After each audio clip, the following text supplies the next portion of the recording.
বাংলাদেশে পিআর ভিত্তিক নির্বাচন ব্যবস্থা প্রবর্তিত হলে সম্ভাব্য রাজনৈতিক অস্থিতিশীলতা ও গৃহযুদ্ধের এক ধরনের সম্ভাবনা আছে। বাংলাদেশের রাজনীতির বাস্তবতায় দ্বিদলীয়। বাংলাদেশের রাজনীতি নির্ভর করে আছে যে আওয়ামী লীগ ও বিএনপির আধিপত্যের উপর দাঁড়ানো। পিআর ভোট ব্যবস্থা কার্যকর হলে ছোট রাজনৈতিক দল, ধর্মীয় সংগঠন, আঞ্চলিক গোষ্ঠী, জঙ্গি সংগঠন সংসদে প্রবেশের সুযোগ পাবে। এতে সংসদ খণ্ডিত হয়ে কার্যকর সরকার গঠন করা দুরূহ হয়ে পড়বে এবং রাজনৈতিক অনিশ্চয়তা বৃদ্ধি পাবে। ষড়যন্ত্র এবং উদ্দেশ্য সম্পর্কে যেটা বলতে চাই যে নির্ভরযোগ্য সূত্রে প্রাপ্ত তথ্যে জানা গেছে যে দেশি এবং বিদেশি চক্র পিআর ব্যবস্থাকে কাজে লাগিয়ে বাংলাদেশকে অস্থিতিশীল করার ষড়যন্ত্র করছে। এতে করে ইসলামীপন্থী ও আঞ্চলিক গোষ্ঠী এবং জঙ্গি সংগঠনগুলো রাজনৈতিক প্রভাব বাড়ানোর চেষ্টা করবে। দেশের রাজনৈতিক ব্যবস্থাকে লেবানন, ইরাক ধাঁচের রূপান্তরিত করে অভ্যন্তরীণ সংঘাত বাড়িয়ে বিদেশি হস্তক্ষেপ করার এক ধরনের বৈধতা পাবে। এক্ষেত্রে ঝুঁকি বাড়বে রাজনৈতিক বিভাজন, দলীয় সহিংসতা, আন্তর্জাতিক হস্তক্ষেপ এবং অর্থনৈতিক বিপর্যয়, উচ্চ পর্যায়ে ঝুঁকি বাড়বে। পূর্ণাঙ্গ গৃহযুদ্ধের কোনো সম্ভাবনা আছে কিনা?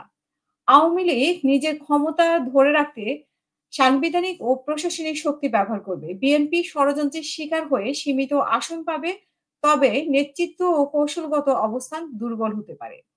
জামাত ও অন্যান্য ধর্মীয় দল সংসদে নতুন করে প্রবেশের সুযোগ পেয়ে রাজনৈতিক মেরুকরণ বাড়াবে। বিদেশি শক্তিগুলো বিশেষ করে ভারত, চীন, পশ্চিমা দেশ, মধ্যপ্রাচ্য বিভিন্ন ভিন্ন পক্ষগুলো পক্ষকে সমর্থন দিয়ে সংঘাতকে তীব্র করবে।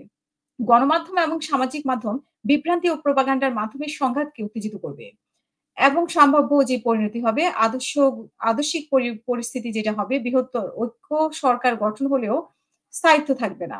ঝুঁকিপূর্ণ পরিস্থিতি হতে পারে, যেমন জোট ভেঙে গিয়ে রাজনৈতিক সংঘর্ষ তীব্র হবে এবং ধর্মীয় বনাম সেকুলার শক্তির মধ্যে রাস্তায় সহিংসতা শুরু হবে।